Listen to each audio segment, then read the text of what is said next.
तो जैसा कि लास्ट एपिसोड में हमने देखा था कि डिमोनिक सेक्ट ने 7 ग्रेट सेक्ट को जंग में शिकस्त दे दी। वो अब येलो मैपल वैली को डिस्ट्रॉय करना चाहते थे, मगर सुप्रीम एल्डर ने अपने कुछ डिसाइपल्स को रेड विस्प पैट्रियार्क के साथ वैली से भागने के लिए बता दिया। हालांकि ये एक चाल थी, क्योंकि उनके वहाँ से थोड़ी दूरी पर जाने के बाद डिमोनिक कल्टिवेटर्स ने इन पर हमले किए, तो रेड विस्प पैट्रियार्क अकेले ही उनका मुकाबला शुरू कर देती है। उन्होंने हानले के साथ बाकी सभी डिसाइपल्स को वहाँ से भागने के लिए बता दिया, मगर अफसोस उनमें से सिर्फ हानले ही जिंदा बच गया था, वो भी मास्टर ली हुआ की वजह से। साथ ही साथ मास्टर ली हुआ हानली को गुड बाय बोलकर पैट्रियार्क की तरफ चले गए, जिसके बाद वो दोनों मिलकर डीमन फैक्शन से तगड़ी फाइट करते हैं। हालांकि 3 दिनों तक भी उनकी कोई खबर नहीं मिली थी, जिसके चलते हानली परेशान हो गया।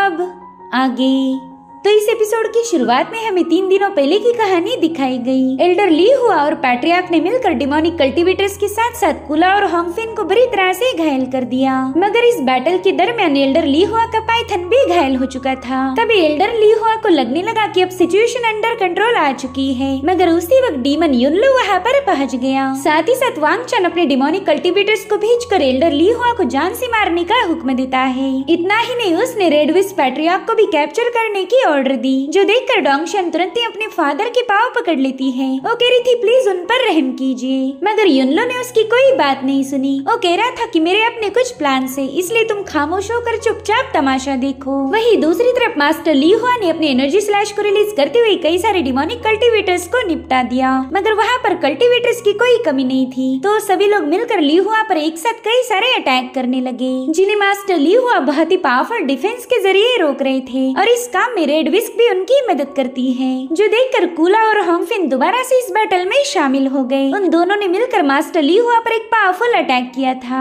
जिसे वो अपने डिफेंस ब्लॉक को कंबाइन करते हुए डिस्ट्रॉय कर देते हैं। लेकिन कुला और होंगफिन तो बिल्कुल भी उनका पीछा छोड़ने के लिए तैयार नहीं थे, तो इन लोगों की जबरदस्त क्लैश में तीनों भी बुरी तरह से घायल हो जाते हैं। कुला समझ गया था कि अब डीमन युनलू की यहाँ आने के बाद उन्हें फाइट करने की जरूरत नहीं है, तो तुरंत ही होंगफिन को लेकर वहाँ से रवाना हो गया। तब तक वहाँ पर पिंक पंखुड़ियाँ बिखेरती हुई युनलू इनके सामने आ जाता है। वो पैट्रियार्क से कहने लगा कि चलो बिना नौटंकी किए मेरे साथ आ जाओ, तो पैट्रियार्क मास्टर ली हुआ से वहाँ से जाने के लिए बता रही थी। वो कहती है कि तुम मेरी फिक्र बिल्कुल मत करो, बस जल्दी से यहाँ से निकल जाओ। ये सुनकर ली हुआ को काफी ज्यादा बुरा लग रहा था। उनसे पूछते कि सीनियर क्या आप वापिस इस बंदे के पास जाना चाहती हो, जिस पर पैट्रियार्क जवाब देते हुए कहने लगी कि इतने सालों में भी तुम मेरे दिल की बात समझ नहीं पाए। अगर वापिस जाना होता तो मैं कब का चली जाती, लेकिन अगर आज मुझे मौत भी आ जाए तो भी मैं उसे खुशी से कबूल करूंगी, मगर इस बंदे के साथ जाना मुझे गवारा नहीं है। मैं तो तुम्हारे साथ वापिस घर जाना चाहती हूँ। यहाँ पर फॉर द फर्स्ट टाइम ली हुआ समझ गए थे कि रेड विस्प भी उनसे प्यार करती है, तो वो अब अपनी मोहब्बत को बचाने की खातिर बड़ी ही पोलाइट तरीके से युनलू को बैटल के लिए चैलेंज करते हैं, जिस पर युनलू कहने लगा कि तुम्हारा सेक्ट बर्बाद हो चुका है। लिंगू ने मुझसे डील की थी कि मैं रेड विस्प के बदले तुम्हारे बचे कुछ लोगों को जिंदा छोड़ दूं, इसलिए तुम यहाँ से जा सकते हो। मेरा टारगेट तुम या फिर तुम्हारा सेक्ट कभी नहीं था, बल्कि मैं तो रेड विस्प को अपने साथ ले जाना चाहता हूँ। हालांकि मास्टर ली हुआ ने वहाँ से वापस जाने से मना कर दिया। वो कहने लगे कि पैट्रियार्क युनलू आप तो नेसेंट सोल स्टेज के कल्टिवेटर हो, मगर फिर भी मेरे साथ फाइट करने से कतरा रहे।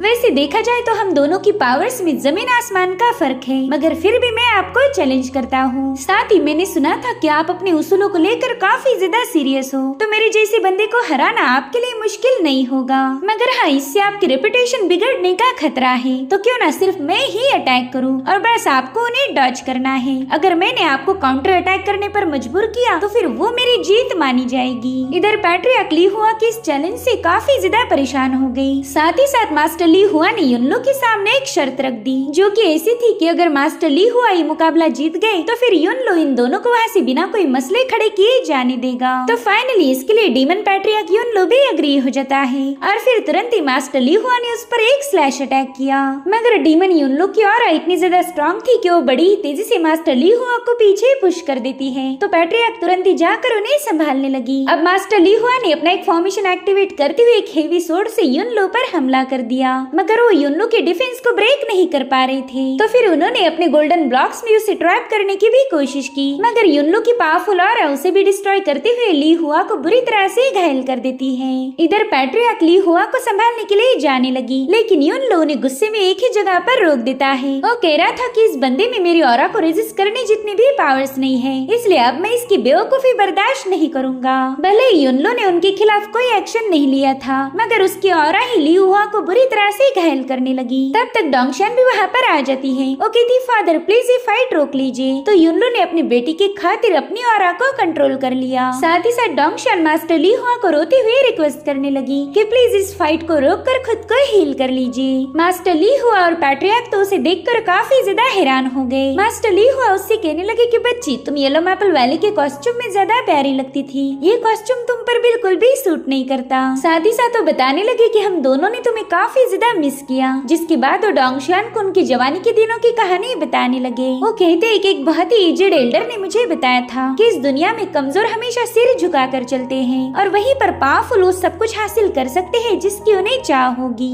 चाहे फिर वो पावर्स हो, स्टेटस हो या फिर किसी की जिंदगी ही क्यों ना हो, उन्हें जो चाहे वो उन्हें मिल जाता है। और यही इस दुनिया का सबसे पुराना रूल है। तो अगर तुम्हें एक लंबी जिंदगी जीनी है तो इस रूल को पल्ले बांध लो। लेकिन सच बताओ तो मैं उस एल्डर की बातों से बिल्कुल भी अग्री नहीं हूँ। अगर इस दुनिया में इक्वालिटी ही नहीं है तो फिर यहाँ जिंदा रहने का क्या फायदा, ऐसी इमोर्टैलिटी का क्या फायदा जो कि गुलामी करके हासिल हुई हो। और अब मास्टर ली हुआ ने अपनी रियल पावर को एक्टिवेट कर दिया। उनकी बॉडी से इतनी स्ट्रॉन्ग एनर्जी वेव निकलती है कि डोंगशन और पैट्रियार्क काफी पीछे पुश हो गए। वेले मास्टर ली हुआ की सीक्रेट कोर ट्रांसफॉर्मेशन टेक्निक थी। इसका यूज करते ही उनके पास इम्परफेक्ट नेसेंट सोल स्टेज की कल्टीवेटर जितनी पावर्स आ जाएगी। मगर अभी भी मास्टर ली हुआ युनलो से काफी ज्यादा पीछे थे। जिसके बाद वो बड़ी तेजी से जाकर युनलो पर अटैक कर देते हैं। उनके इस मूव का तो युनलो पर कोई असर नहीं हुआ था, इसलिए उन्होंने वहाँ पर कई सारे फॉर्मेशंस बनाते हुए युनलो पर हजारों लाखों शॉट्स रिलीज करना शुरू कर दी। मगर युनलो वहाँ से गायब हो जाता है। वो मास्टर ली हुआ के अटैक्स को डॉज करने के लिए बड़ी ही आराम से अपनी जगह को शिफ्ट किए जा रहा था।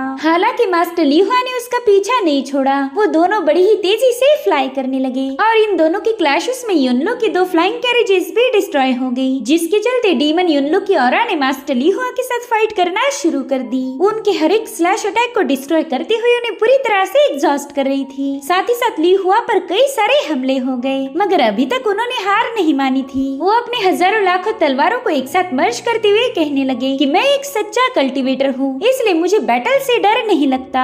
जिसके बाद उन्होंने अपनी सारी तलवारों से एक डिस्ट्रक्टिव सोर्ड को फॉर्म कर लिया, जिसे लेकर वो सीधा युनलो पर हमला करने आगे बढ़ते हैं। मगर युनलो की शील्ड इतनी ज्यादा स्ट्रॉन्ग थी कि वो मास्टर ली हुआ के अटैक को काउंटर करने लगती है। इनफैक्ट वहाँ रिलीज होने वाली ऑरा से तो पैट्रियार्क काफी दूर जाकर पटक गई। वो जानती थी कि इस मूव में मास्टर ली हुआ ने अपनी सारी पावर का यूज किया है। वहीं पर युनलो की पेटल्स उस सोर्ड पर चिपकने लगी और ये तभी हुआ जब युनलो ने बाय डिफॉल्ट अपने हाथ की मूवमेंट की थी। साथ ही साथ मास्टर ली हुआ के फेस पर भी क्रैक्स पड़ने लगे, लेकिन वो खुश होकर कहते कि पैट्रियार्क युनलो देखो, मैंने आपको अपनी पावर्स यूज करने पर मजबूर कर दिया, तो इस हिसाब से इस मुकाबले में जीत मेरी हो गई। जिस पर युनलो कहने लगा कि चाहे मैं अपनी मूव का यूज करूं या फिर ना करूं, तुम तो वैसे भी मरने वाले हो। और फिर उसने मास्टर ली हुआ पर हमला करते हुए उन्हें नीचे पुश कर दिया। तभी रेडविस पैट्रियार्क अपनी पावर से उन्हें आराम से नीचे उतार लेती है। इस पल में ली हुआ तो बस अपनी सीनियर को देख के उनकी पुरानी यादों में खो गए। ये दोनों काफी लंबे समय से एक साथ थे और इनका बॉन्ड भी उतना ही ज्यादा गहरा था। तभी ली हुआ कहते, सीनियर अब हम आजाद हो गए, मैंने ये जंग जीत ली है, तो क्यों ना हम अपने घर वापस जाएं। और फिर इतना कहकर मास्टर ली हुआ ने अपना दम तोड़ दिया, जो देखकर रेडविस काफी ज्यादा रोने लगती है। ली हुआ का पाइथन भी उनकी मौत की वजह से व्हाइट कलर में तब्दील हो गया था। और तभी युनलो उनसे गुस्से में कहने लगा कि यहाँ पर ऑलरेडी काफी सारा ड्रामा हो चुका है, इसलिए चुपचाप से मेरे साथ चलो। साथ ही साथ डोंगशन भी अपनी मदर को उनके साथ आने के लिए कहने लगी, मगर रेडविस ने इसके लिए मना कर दिया। और डोंगशन से कहती कि अब तुम बड़ी हो चुकी हो, इसलिए तुम अपने पाथ को खुद डिसाइड करो। जिसके बाद मास्टर ली हुआ की बॉडी को उनके पाइथन पर रख कर कहने लगी कि जूनियर मैं तुम्हें घर ले जाऊंगी। अब वो वहाँ से जा ही रही थी कि तभी डीमन युनलो कहता है कि तुम अब कहाँ जा रही हो, तुम्हारी येलो मैपल वैली तो डिस्ट्रॉय हो गई, ना ही तुम्हारे पास कोई घर है और ना ही तुम्हारा कोई ठिकाना, इसलिए ये ड्रामे बंद करके मेरे साथ चलो। मगर पैट्रियार्क बस उसे गुस्से में देखती है। जिसके बाद उस पाइथन पर सवार होकर उसके सामने से रवाना हो गई। युनलो ने सिर्फ रेडविस को हासिल करने के लिए कई साल प्लानिंग करके ये बैटल की थी, मगर ये बैटल जीतने के बाद भी वो मोहब्बत की जंग में हार गया। असली जीत तो यहाँ पर मास्टर ली हुआ और उनके प्यार की हुई थी और ये बात डीमन युनलो को बिल्कुल भी हजम नहीं होती, इसलिए वो रेडविस पर अटैक करने वाला था, मगर डोंगशन ने उसे मना कर दिया। रेडविस के बाद अगर युनलो के लिए कोई इम्पोर्टेंट है तो वो थी डोंगशियान, इसलिए वो डोंगशियान के कहने पर रेड विस्प पर कोई अटैक नहीं करते। वहीं दूसरी तरफ हमें एक फ्लाइंग कैरेज में सुप्रीम एल्डर लिंग हो दिखाए गए। उनके सामने जितने भी ट्रैकिंग लैंप्स थे उनमें से रेड विस्प, मास्टर ली हुआ और हानली का लैंप बुझ गया था, जो देख लिंग हो को काफी ज्यादा बुरा लगा। वो कहते कि ली हुआ, मैंने तुम्हें युनलो के पास जाने से मना किया था, मगर तुमने मेरी एक नहीं सुनी। शायद मैंने ही युनलो के साथ डील करके बहुत गलत फैसला लिया। जिसके बाद वो गुस्से में वहाँ मौजूद हर एक लैंप को बुझा देते हैं। अब उन्हें किसी से कोई लेना देना नहीं था।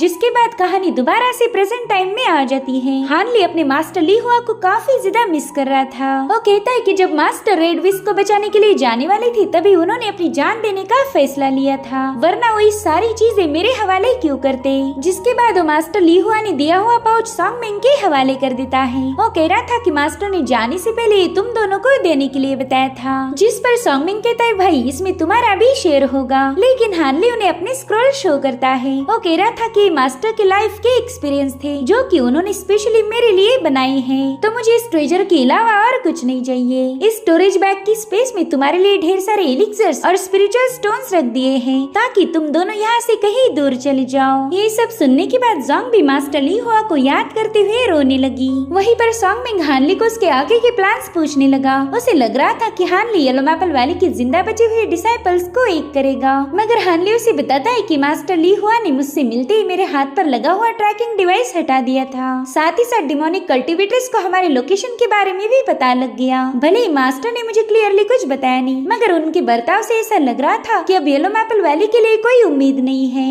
हम लोगों को डिमोनिक सेक्ट के साथ बस सौदा करने के लिए यूज किया गया था। मुझे तो उन लोगों के लिए काफी ज्यादा बुरा लग रहा है जिन्होंने हमारे सेक्ट को बचाने के लिए अपनी जान गंवा दी। इसलिए मैंने अब डिसाइड किया है कि मैं किसी के हाथ की कठपुतली नहीं बनूंगा। यहीं से मेरा नया सफर शुरू हो जाएगा। वहीं दूसरी तरफ हमें मास्क मून सेक्ट की फ्लाइंग कैरेज दिखाई गई, जहाँ पर नांगंग वान को खबर मिली थी कि डिमोनिक सेक्ट ने येलो मैपल वैली को बैटल में हरा दिया है, जिसमें कई सारे पावरफुल डिसाइपल्स की मौत हो गई। एल्डर ली हुआ दुश्मनों के साथ बैटल करते हुए मारे गए और रेड विस्प पैट्रियार्क का किसी को पता नहीं चला। ये सब सुनकर नांगोंग काफी ज्यादा इमोशनल हो जाती है। उसे लग रहा था कि शायद उसने हानली को भी खो दिया, मगर उसका दिल इस बात को मानने के लिए तैयार ही नहीं था। तो अपने जूनियर से कहती है कि कुछ दिनों तक मैं क्लोज डोर कल्टीवेशन करने वाली हूँ, इसलिए किसी को मेरी चैम्बर में आने मत देना। मगर नांगोंग का कल्टीवेशन करना तो बस एक बहाना था। अब हमें कुछ दिनों बाद की कहानी दिखाई गई। युआनो कंट्री में हम एक मास्क वाले बंदे को देख पाते हैं जो किसी स्ट्रेंजर पर लगातार अटैक कर रहा था,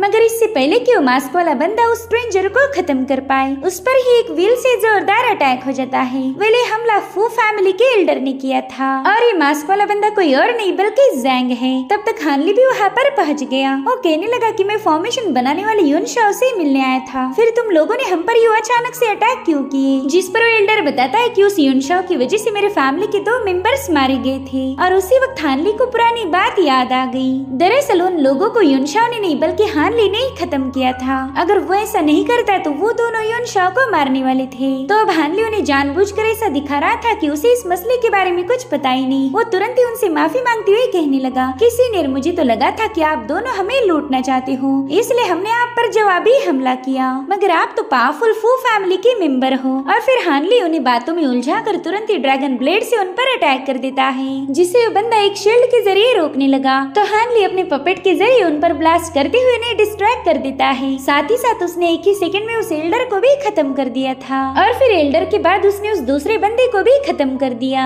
जिसके बाद हानली उनकी स्टोरेज बैग छीनकर उनकी बॉडी को जलाने लगा, मगर उसे युन शाओ की काफी ज्यादा फिक्र हो रही थी। हानली इतना तो जानता है कि अगर युन शाओ इनके हाथों घायल हुआ होगा तो जरूर से रुइन के पास चला जाएगा, और हानली ने रुइन पर ऑलरेडी अपना मार्क छोड़ा हुआ था, तो उसे ट्रेस करते हुए एक दूर दराज इलाके में पहुंच जाता है। हानली वहाँ आते ही रुइन को अपने आने की खबर दे देता है, तो रुइन ने हानली को एंट्री देने के लिए तुरंत ही वहाँ के एरी को हटा दिया। हानली समझ जाता है कि यहाँ पर 5 एलिमेंट रिवर्सल फॉर्मेशन सेटअप है, जिसके चलते फू फैमिली कभी भी यहाँ पर आ नहीं सकती। और अब हानली सीधे रुइन के पास पहुँच गया। उन दोनों ने जाते एक दूसरे को ग्रीट किया, जिसके बाद रुइन हानली को लेकर अपने कॉटेज में आ जाती है और वहाँ पर युन शाओ की मेमोरियल टैबलेट थी। हानली तो अपने दोस्त की मौत से काफी ज्यादा मायूस हो जाता है। तभी रुइन उसे बताने लगी कि युन शाओ फू फैमिली के हाथों बुरी तरह से घायल हो गया था, जिसके चलते यहाँ आते ही उनकी मौत हो गई। तो हानली अपने दोस्त को रिस्पेक्ट देते हुए वहाँ पर कुछ इंसेंस स्टिक लगा देता है। वो रुइन से पूछता है कि क्या आप दोनों ने शादी कर ली थी, जिस पर रुइन बताती है कि हमने शादी तो नहीं की, मगर अब जब तक मैं जिंदा हूँ सिर्फ युनशाओ के नाम पर ही जीती रहूंगी, मैं कभी शादी नहीं करने वाली। हानली को तो युनशाओ और रुइन के लिए काफी ज्यादा बुरा लग रहा था, मगर वो अब अफसोस के अलावा और कुछ कर नहीं सकता।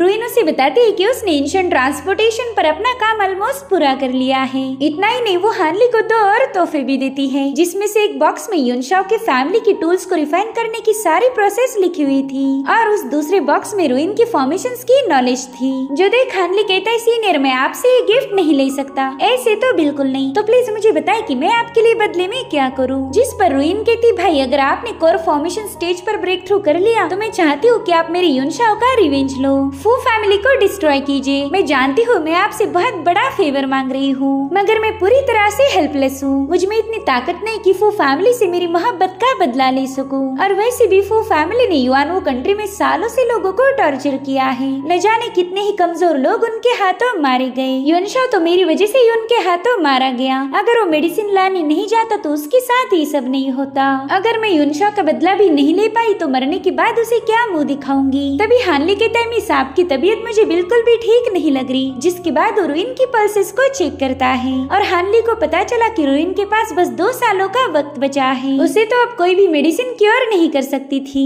तो हानली ने उससे वादा किया कि जब भी वो फू फैमिली का मुकाबला करने के लायक बनेगा तब वो जरूर से इन दोनों के लिए उनसे रिवेंज लेगा। जो सुनकर रुइन को काफी ज्यादा दिलासा मिलता है। वो कहती कि मुझे आप पर पूरा यकीन है, अब तो मैं सुकून से मर सकती हूँ। जिसके बाद वो दोनों भी एक दूसरे को रिस्पेक्ट देने लगे। हानली को तो युनशाओ और रुइन के लिए काफी ज्यादा बुरा लग रहा था। फू फैमिली की लालच ने इन दोनों का भविष्य तबाह कर दिया था, इसलिए हानली खुद से ही वादा करता है कि आने वाले फ्यूचर में वो जरूर से फू फैमिली को मिट्टी में मिला देगा। साथ ही साथ हानली कुछ एलिक्सर्स भी रुइन को दे देता है, इससे डैमेज मेरिडियंस तो हील नहीं हो सकती थी, मगर रुइन का दर्द इससे थोड़ा सा कम हो जाएगा। वहीं दूसरी तरफ नानगोंग कल्टीवेशन का बहाना करके येलो मैपल वैली में पहुंच गई, जहाँ पर अब किसी भी कल्टीवेटर का नामो निशान नहीं था। बस हानली की तलाशी उसे यहाँ पर लेके आई थी। वहीं दूसरी तरफ हम रेड विस्क को देख पाते हैं, जो कि मास्टर ली हुआ की ग्रेव को देखकर उन्हें मिस कर रही थी और तभी उनके पास नानगोंग भी पहुंच जाती है। उसे वहाँ देख पैट्रियार्क उसे मास्टर ली हुआ के बारे में बताने लगी। वो कहती कि हम दोनों अक्सर इसी जगह पर हर्ब्स कलेक्ट करने आया करते थे, हमने इन्हीं वादियों में काफी सारा वक्त बिताया है, तो मुझे पूरा यकीन है कि मेरे ली हुआ को यहाँ आकर काफी ज्यादा अच्छा लग रहा होगा। तो अब नानगोंग भी वाइन पोर करते हुए मास्टर ली हुआ को अपनी रिस्पेक्ट देती है। जिसके बाद वो पैट्रियार्क से जिंदा बचे हुए डिसाइपल्स के बारे में पूछने लगी। वो कहती है कि सीनियर मैंने सुना था कि बचे हुए सारे डिसाइपल्स 9 किंगडम अलायंस के पास गए हैं, तो अब आपका आगे का क्या प्लान है। जिस पर रेडविस पैट्रियार्क बताती है कि फिलहाल तो मैं एक फ्री कल्टीवेटर हूँ, मैंने ली हुआ से वादा किया था कि मैं उसके डिसाइपल्स पर ध्यान रखूंगी, मगर मुझे तो ली हुआ के सबसे फेवरेट डिसाइपल हानली के बारे में कुछ भी पता नहीं, न जाने वो बच्चा कहाँ चला गया, अब तो मुझे उसे ही ढूंढने जाना है। हानली का नाम सुनते ही नानगोंग थोड़ा सा शर्माते हुए कहने लगी कि वो बंदा जितना ज्यादा एवरेज दिखता है वो उतना ही ज्यादा स्मार्ट है। जिस पर रेडविस हंसते हुए जवाब देती है कि हानली बहुत प्यारा बच्चा है, साथ ही उसका नसीब भी हमेशा उसका साथ देता। एक बार मेरी डोंगशन उसके साथ यान फैमिली गई थी, मगर उसके बाद डोंगशन कभी उस बच्चे को भूल नहीं पाई, हर वक्त उसके दिमाग में बस हानली ही चलता रहता था। तो मुझे जबरदस्ती डोंगशन को क्लोज डोर कल्टीवेशन में डालना पड़ा ताकि उसके दिमाग पर से हानली का भूत उतर जाए। ये सब सुनकर नानगोंग को थोड़ी सी जलन होने लगी, मगर वो पैट्रियार्क के सामने ये सब नहीं दिखाना चाहती थी। साथ ही फिलहाल हानली को ढूंढना ही उसके लिए इम्पोर्टेंट है। तो पैट्रियार्क से कहती कि मास्टर ली हुआ चाहती थी कि आप हानली पर नजर रखो, तो क्यों ना हानली को ढूंढने में मैं आपकी मदद करूं। मगर रेडविस किसके लिए मना कर देती है। वो कह रही थी कि भले ही जंग खत्म हो गई, लेकिन डिमोनिक सेक्ट के लोग अभी भी यहाँ वहाँ कुत्तों जैसे फैल चुके हैं और तुम्हारी पुरानी इंजरीज तो अभी तक हील भी नहीं हुई, इसलिए मैं तुम्हें खतरे में नहीं डालना चाहती। जिस पर नानगोंग कहती कि आप मेरी फिक्र बिल्कुल मत कीजिए, मैं केयरफुल रह के इस मैटर को सॉल्व करूंगी। वैसे क्या आपको कोई अंदाजा है कि हानली कहाँ होगा। जिस पर रेडविस बताती है कि सॉन्गमिंग और जोंग से उसकी मुलाकात हुई थी और हानली ने उन्हें बताया था कि वो युआनवू कंट्री जाने वाला है, तो मेरे ख्याल से हानली वही कहीं पर छुपा होगा। जिसके बाद हमें लगभग आधे महीने बाद की कहानी दिखाई गई, जहाँ पर हानली यान फैमिली की माइन में पहुँच गया था। पिछली बार वांगचान ने यहाँ पर सनफायर लगा के इसे ऑलमोस्ट डिस्ट्रॉय कर दिया था, मगर अब ये पूरी तरह से डिमोनिक सेक्ट के कब्जे में है। हानली कहता है कि शायद इन लोगों को अभी तक वो एंशिएंट ट्रांसपोर्टेशन फॉर्मेशन मिला नहीं, इसलिए यहाँ पर ज्यादा पहरेदार नहीं है। और तभी हानली अपने डिवाइन पावर से देखता है कि वहाँ से थोड़ी दूरी पर मासमून सेक्ट की एक बंदी पर डिमोनिक कल्टीवेटर हमला कर रहा है। वो अपनी 7 घोस्ट ब्लेड से उस पर मुसलसल अटैक किए जा रहा था, मगर वो बंदी यहाँ से वहाँ भागते हुए उसके अटैक को डॉज करने लगी, जिसके बाद वो भी अपनी फिनिक्स रिंग से उस पर काउंटर अटैक करना शुरू कर देती है, जिससे वहाँ पर एक जोरो का ब्लास्ट हो गया। अब उसमें से एक फिनिक्स बर्ड बाहर आ जाता है और उसने उस बंदे पर एक जोरदार हमला कर दिया, जिससे वो बंदा काफी पीछे पुश हो जाता है। तब तक नांगोंग वहाँ पर उस पर अपनी एनर्जी ब्लो से डोमिनेट करने लगी। उसे लग रहा था कि ये बंदा मर चुका होगा, मगर वो तो बस थोड़ा सा घायल हुआ। वो अब अपने खेमे के पास चला जाता है। नानगोंग देखती है कि उसे वांगचान की आर्मी ने चारों ओर से घेर लिया है। उसके पास तो अब यहाँ से भागने का कोई रास्ता नहीं था। वहीं पर डोंगशन नानगोंग को देखते ही पहचान लेती है कि ये बंदी तो मास्टर ली हुआ की अच्छी दोस्त थी। और तभी वांगचान नानगोंग से कहने लगा कि आप बुरी तरह से इंजर्ड होने के बावजूद भी मेरे एल्डर पर भारी पड़ गई। मानना पड़ेगा कि आप एक जीनियस हो। इधर नानगोंग सोचती है कि मैं उस हानली को ढूंढते हुए यहाँ पहुँच गई और अब पता नहीं इतने सारे लोगों का मुकाबला कैसे कर पाऊंगी। मगर मुझे एक बात समझ नहीं आ रही कि वो हानली इस यान फैमिली की माइंड में क्या करने आया होगा। तभी वांगचान कहते हैं, सीनियर ये मेरे डेविल स्पिरिट सेक्ट की टेरिटरी है, तो अब जल्दी बताओ कि आप यहाँ पर क्यों आई थी। क्यों ना हम एक काम करें, आप मेरे साथ चाय पीजिए और फिर हम आराम से बैठकर इस मैटर को डिस्कस करेंगे। यकीन माने मेरी मेहमान नवाजी आपको काफी ज्यादा पसंद आएगी। मगर नांगोंग कहती कि चाय वाय पीने के लिए मेरे पास वक्त नहीं है और ना ही मेरा मूड अच्छा है, तो चलो अब जिसे मेरे हाथों से मरना नहीं है वो जल्दी से यहाँ से दफा हो जाओ। जो सुनते ही वांगचान अपने सोल एल्डर और घोस्ट एल्डर को उस पर अटैक करने के लिए भेज देता है। तो नानगोंग वान ने तुरंत ही उनके अटैक को डॉज करते हुए वहाँ से भागना शुरू कर दिया। इधर जोंगो सोचता है कि शायद मैंने इस बंदी को पहले भी कहीं पर देखा है और फिर उसे फॉरबिडन ग्राउंड की ट्रायल याद आई। यहाँ पर जोंगो ने इसे मारने की कोशिश की थी, साथ ही साथ उसे ये भी पता है कि हानली की इससे जान पहचान है, मगर ये बात वो वांगचान से नहीं कहता क्योंकि हानली का नाम सुनते ही वो बंदा बौखला जाता है। वहीं दूसरी तरफ नानगोंग पर वो दोनों लोग अपनी घोस्ट ब्लेड से लगातार अटैक कर रहे थे, जिन्हें नानगोंग अपनी फिनिक्स रिंग से काउंटर करने लगी। इधर वांगचान अपने आधी सिपाहियों को उसके पीछे लगवा देता है ताकि नानगोंग यहाँ से भागने न पाए। अब इस सारा मसला हानली ने देख लिया था। उसे तो ये समझ नहीं आता कि नानगोंग यहाँ पर क्यों आई होगी। वो सोचता है कि ये बंदी डिमोनिक रीजन में आकर उन्हीं पर ही हुक्म चला रही, अब तो ये उसे बिल्कुल जिंदा नहीं छोड़ेंगे। देखा जाए तो हानली के पास यहाँ से दूर जाने का मौका था, मगर तभी उसे अपने मास्टर की कई बातें याद आने लगी। उन्होंने हानली को बताया था कि इस दुनिया में हमें कुछ ऐसी चीजें करनी पड़ती है जो खुद से भी ज्यादा इम्पोर्टेंट हो। अगर तुम्हें कभी किसी को बचाने का मौका मिले तो उसे हाथ से मत जाने देना, वरना तुम जिंदगी भर पछताते रहोगे। इसलिए हानली तुरंत ही नानगोंग को बचाने के लिए निकल पड़ा, मगर इस बार वो अपना भेष बदल कर वहाँ जाने वाला था ताकि कोई भी उसे पहचानने न पाए। वहीं दूसरी तरफ वो दोनों एल्डर्स हाथ धोकर नानगोंग के पीछे पड़े थे। उन्होंने इस बंदी पर न जाने कितने सारे हमले किए होंगे, तो इस बार नानगोंग पानी में आइस लांसेस क्रिएट करते हुए उन्हें करारा जवाब देती है, मगर वो लोग उन लांसेस से बचते हुए आगे बढ़ने लगे तो नानगोंग उन पर स्लैश अटैक भी करने लगी। साथ ही साथ वो अपने पावरफुल डैगर से भी उन्हें घायल कर देती है, मगर वो लोग पीछे हटने का नाम नहीं ले रहे थे। मीनवाइल वो नानगोंग पर अपनी ब्लेड से अटैक करते हुए इसे क्लिफ पर पुश कर देते हैं। साथ ही साथ घोस्ट एल्डर एक फॉर्मेशन क्रिएट करके उस पर कई सारे हमले किए जा रहा था, जिन्हें डॉज करते हुए उस पूरे जंगल में आग लग गई। और एक बार फिर से वो लोग नानगोंग पर भारी पड़ते हुए उसके आसपास एक पावरफुल शील्ड बना लेते हैं ताकि वो वहाँ से भागने न पाए। तब तक चारों ओर से डिमोनिक कल्टीवेटर्स ने उसे घेर लिया था, मगर उसी वक्त डोंगशन अचानक से उस एरिया में जाकर उसे ग्रीट करती है। वो कह रही थी कि मैं रेड विस्क की बेटी हूँ। ये सुनकर तो नानगोंग थोड़ा सा हैरान हो गई। वो कहती है कि अगर पैट्रियार्क तुम्हारी मदर है तो फिर तुम इन दुश्मनों के साथ क्या कर रही हो। जिस पर डोंगशन कहती कि ये तो एक लंबी कहानी है, आप हमारे साथ चलो और फिर हम इत्मीनान से इस मसले को हल करेंगे।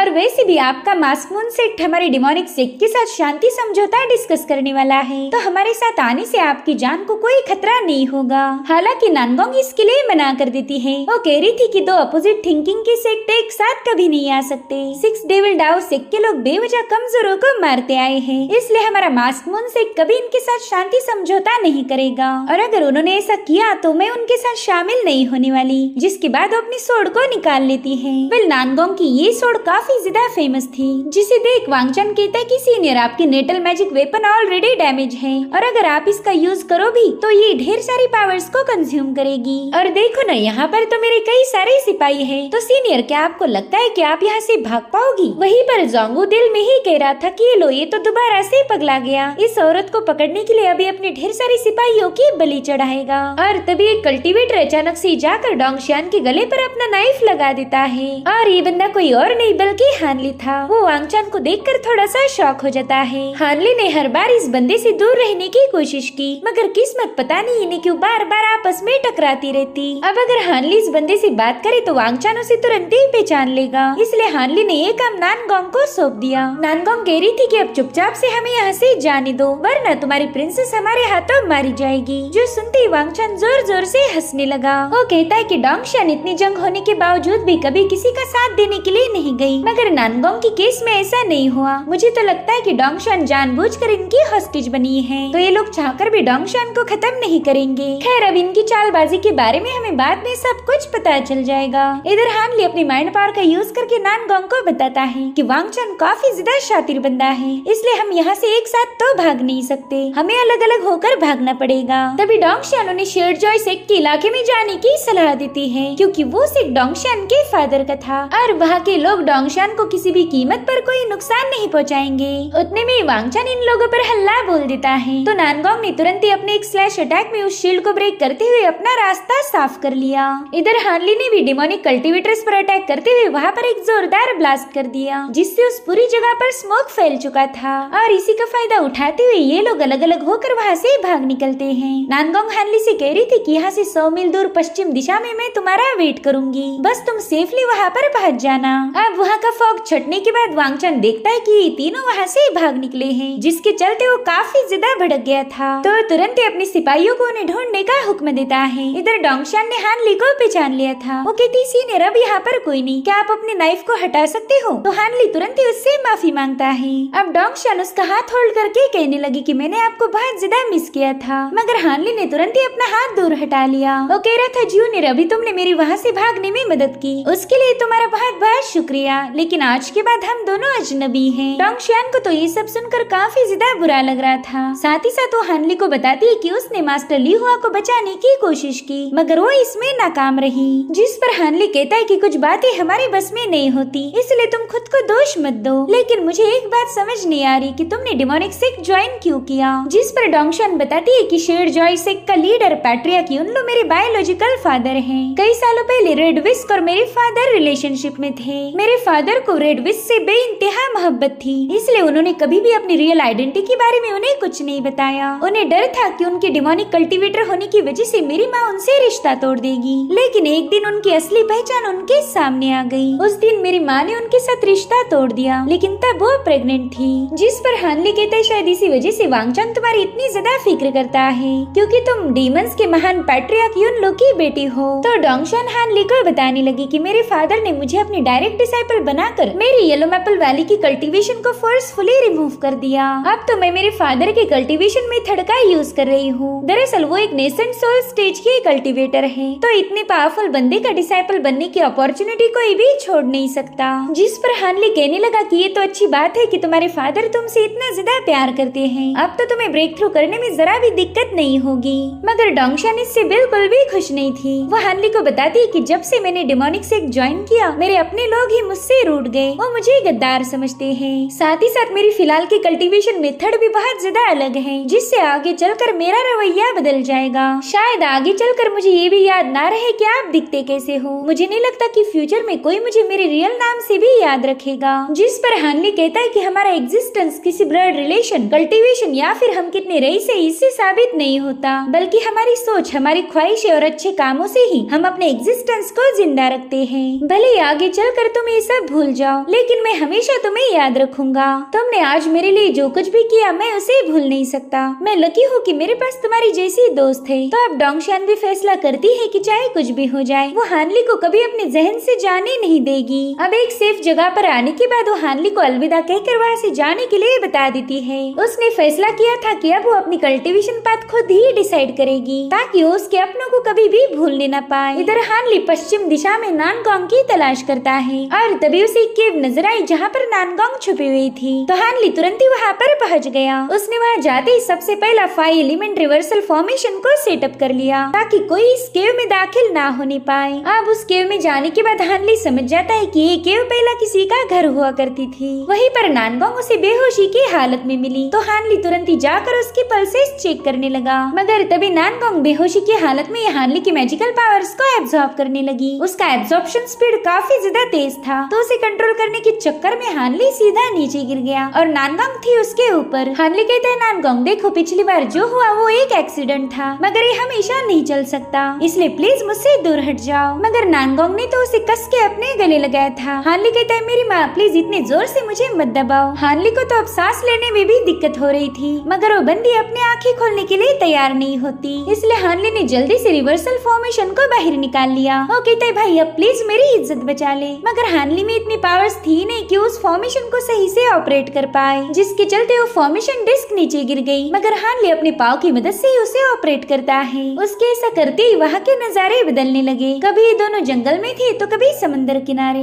इनफैक्ट एक पल के लिए तो ये रेगिस्तान में भी पहुंच जाते हैं। उतने में ही नानगोंग नींद में कहने लगी कि मुझे तो फ्रूट केक काफी ज्यादा पसंद है, और फिर वो हानली को फ्रूट केक समझकर काटने लगी। हानली को याद आता है कि फॉरबिडन ग्राउंड पर ये दोनों इंटीमेट हुए थे, तो ये बंदी बस आज उसी का बदला ले रही है। अब तो हानली में जरा भी पावर्स नहीं बची थी कि वो इस बंदी को रेजिस्ट कर पाए। अब अगली सुबह नानगोंग होश में आती ही देखती है कि हानली मस्त उसे अपने पास लेकर सोया हुआ था, तो तुरंत ही हानली को दूर ढकेलती हुई उठ जाती है। उस वक्त नानगोंग को हानली की बॉडी पर कोई स्पिरिचुअल ऑरा महसूस नहीं हुई, तो तुरंत ही इसके पीछे की वजह समझ जाती है। दरअसल डेमोनिक सिक के साथ फाइट करने के बाद वो काफी बुरी तरह से इंजर्ड हुई थी, जिससे उसका ट्रू एसेंस भी डैमेज हो गया, तो खुद को हील करते हुए वो बेहोश हो गई, जिसके चलते ट्रू रीइंकार्नेशन आर्ट अपने आप एक्टिवेट हो गई थी। वेल इस आर्ट का काम था नानगोंग को प्रोटेक्ट करना, तो हानली की उसे टच करते उस डिफेंसिव टेक्निक ने हानली की सारी मैजिकल पावर्स को एब्जॉर्ब कर लिया। वो बेचारा इसे बचाने आया था और खुद ही मुसीबत में फंस गया। तो अब नानगोंग तुरंत ही अपनी पावर्स का यूज करते हुए हानली को होश में लाने की कोशिश करती है,